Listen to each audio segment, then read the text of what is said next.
Ever wondered which motorcycles make veteran riders roll their eyes? While some bikes become timeless icons, others crash hard, underpowered, overpriced, or simply ill conceived. Today, we're counting down 12 prime examples that leave owners full of regret. If you love two-wheeled freedom but hate costly disappointments, stick around. You'll save yourself a headache and maybe some hard-earned cash. Let's jump right in and see which machines missed the mark so badly. Number 12. Harley-Davidson Street 500 and 750. Harley introduced the Street 500 and 750 around 2014, aiming to attract fresh riders and expand globally, especially into markets like India. Under the banner of an iconic American brand, these lower displacement cruisers promised an accessible city-friendly Harley. However, their liquid-cooled Revolution X engines, though efficient, lacked the trademark rumble, while flimsy controls and cost-cutting measures dulled any premium feel. Despite carrying the famous Bar and Shield badge, these models offered neither the classic torque-heavy cruiser vibe nor genuine long-haul comfort. Depreciation was brutal, losing half their value in about 2 years, leaving many owners with an underwhelming ride they can't resell for much. Culturally, the Street Series demonstrated Harley's attempt to modernize, but it's remembered more as a lesson in how diluting brand heritage can backfire. Number 11. Honda DN01. Launched in 2008 with futuristic styling, Honda's DN01 looked like an ambitious blend of scooter convenience and cruiser form. Beneath the sleek fairings sat a 680cc V-twin producing roughly 60 horsepower, paired with a continuously variable transmission (CVT). The concept aimed to unite automatic shifting with motorcycle posture, but the result felt too sluggish for thrill-seeking motorcyclists and too large and awkward for scooter enthusiasts.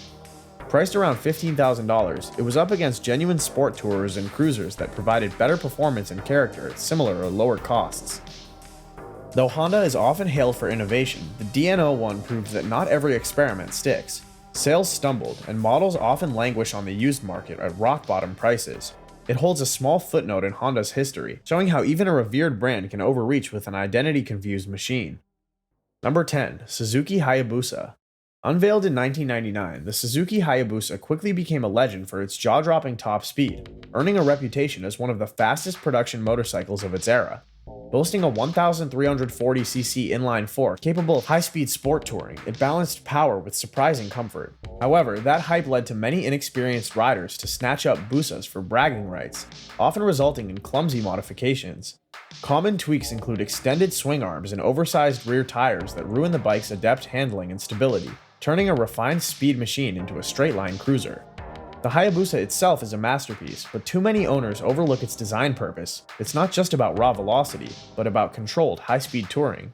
Unfortunately, its cultural impact is littered with tales of riders who bought it for the name, rather than the skill to harness it. Number 9. Ducati 749. Ducati's iconic sport bikes often come with high prices, so the mid-2000s introduction of the 749 promised an entry-level taste of Italian exotica. Sharing some design cues with the more celebrated 999, this 749cc L-twin churned out around 100 horsepower, respectable but underwhelming next to more affordable Japanese rivals. Owners soon discovered that maintenance costs, including frequent valve adjustments, hit just as hard as those of pricier Ducatis. Reliability issues didn't help. From erratic electronics to fragile components, it's tested the patience and wallet of many fans. Sales never soared, and the 749 never attained the cult following of Ducati's best-known models. Historically, the 749 highlights Ducati's struggle to capture a budget premium niche. Today, secondhand listings are relatively cheap for a Ducati, reflecting how limited enthusiasm and high upkeep costs collided to keep it off the podium of must-have sport bikes. Number 8. Yamaha R3. When Yamaha rolled out the YZF R3 globally in 2015, they offered an attractive lightweight sport bike design with a 321cc parallel twin generating roughly 42 horsepower. Visually, it channels the sleek lines of the R-Series family, tempting many riders to assume it's a mini-race thoroughbred. Yet behind the fairings lies a beginner-friendly commuter. Its approachable power band, light clutch, and manageable seat height make it superb for new riders, but veterans find it underwhelming, especially when trying to eke out top speeds near 110 miles per hour. Some enthusiasts pour cash into aftermarket exhausts, ECU tunings, or track-focused upgrades, but the platform can only do so much. Historically, small displacement sport bikes have paved the ways for novices to learn the ropes, but the R3's styling sometimes misleads riders into believing they're buying a cut-rate supersport. It remains a solid starter, but far from the track-dominating rocket its looks suggest. Number 7. Harley-Davidson Livewire. Released in 2019 as Harley's first major foray into electric power, the Livewire aimed to bring a heritage brand into the future. It boasted a bold design, punchy acceleration, and advanced electronics, but the real-world range hovered around 80 to 120 miles per charge, which simply wasn't enough for many riders. Priced near $30,000 initially, though the company often quotes around $20,000 now, depending on incentives, it faced stiff competition from Zero and other electric startups offering more range for less money. DC fast charging infrastructure remains limited, especially for long trips. Harley spun off Livewire as a separate brand to stem the losses, but the bike remains a cautionary tale. Its cultural impact is twofold: proof that even storied manufacturers must adapt to the electric era, and a clear reminder that steep price tags and modest range don't always gel with mainstream buyers. Number 6. Kawasaki Ninja 650. Since its introduction in 2006, the Kawasaki Ninja 650, known in some regions as the ER6F, has attracted riders who expect a road racing pedigree from the Ninja badge. However, this 649cc parallel twin is truly about balance. With around 67 horsepower, it packs enough punch for daily commuting and occasional weekend fun without the aggressive riding position or top-end mania of a 600cc supersport. Soft suspension, an upright stance, and practical fuel economy make it great for novices or those wanting a mild all-rounder. But if you're chasing track glory, be prepared for disappointment. No exhaust swap or ECU flash will unlock the ZX6R competitor. Historically, the Ninja 650 helped redefine middleweight street bikes, blending approachability with modern performance. Yet those who assume the Ninja label means scalpel-like track prowess often feel duped. It's a fine motorcycle, just not the hardcore sport machine some believe. Number 5. BMW R1200C. BMW's attempt to crack the American cruiser market arrived in 1997 with the R1200C. Known for its unique boxer engine, it delivered a modest 61 horsepower from 1170cc and tipped the scales near 560 pounds. While BMW's usual hallmarks, innovative engineering and telelever suspension, were present, the styling and performance simply couldn't excite most cruiser fans. It was neither as rumbly and nostalgic as the Harley-Davidson, nor as sleek and powerful as other European alternatives. Despite a cameo in a James Bond film, Tomorrow Never Dies, the R1200C didn't spark the cultural shift BMW hoped for. Production ended in the mid-2000s, and sales remained meager on the used market. Historically, the R1200C stands as a rare miscalculation by a brand typically known for robust adventure and touring bikes, underscoring that the cruiser niche demands more than just a new take on existing components. Number 4. Honda NM4 Voltus. Debuting in 2014, the NM4 Voltus looked like it rode straight out of a sci-fi movie. Honda gave it a 670cc parallel twin engine, used in models like the NC700 series, paired with an automatic DCT gearbox. A low-slung seat and angular bodywork tried to funnel futuristic cruiser vibes.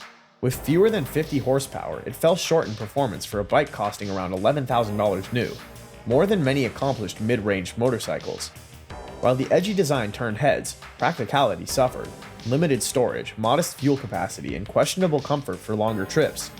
Honda's cultural footprint includes bold risk-taking, but the NM4 stands out as an awkward melding of scooter-like functionality with a cruiser facade.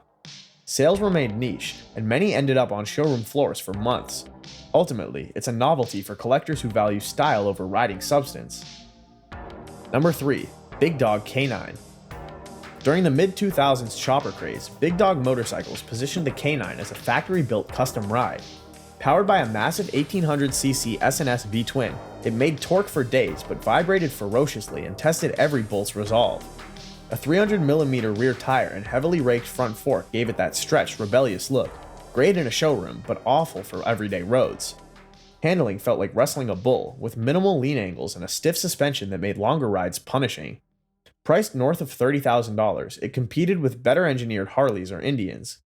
Though it fed into the TV-fueled custom bike mania, time has not been kind. The brand eventually went bankrupt, and used K9s depreciate sharply. Big Dog's cultural impact was to democratize the chopper aesthetic, but it also proved that mass-produced custom is often a contradiction in terms. Number 2. Royal Enfield Himalayan. Launched in 2016, the Royal Enfield Himalayan promised an affordable entry into the adventure segment, featuring a 411cc single-cylinder engine putting out around 24 horsepower. It quickly won fans for its retro styling and low price point. However, owners reported a laundry list of reliability issues: oil leaks, electrical hiccups, and frame rust. At highway speeds, the vibrations climb, making extended traveling tiring. Though it handles mild off-road trails decently, it lacks the robust build and horsepower for serious long-haul adventure, especially when riders are used to more dependable Japanese dual sports. Historically, Royal Enfield is one of the world's oldest motorcycle brands, revered in markets like India for affordable commuting.